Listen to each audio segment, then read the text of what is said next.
Hey YouTube, quick video on 2015 iMac 21.5-inch.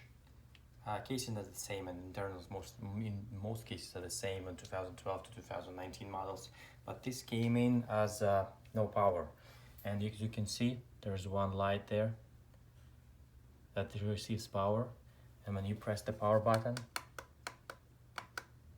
nothing happens.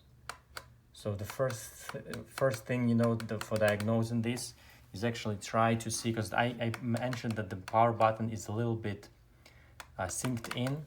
So first thing, we need to test the power button actually on this one, and this is the power button connector right here.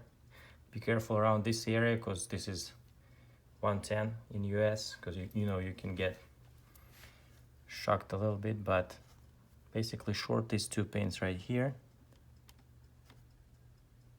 And as you can see, all lights are on and it turns on. So that was the issue on this one. First thing first, just test that power button and you might just get lucky. Okay, thanks for watching and have a good day.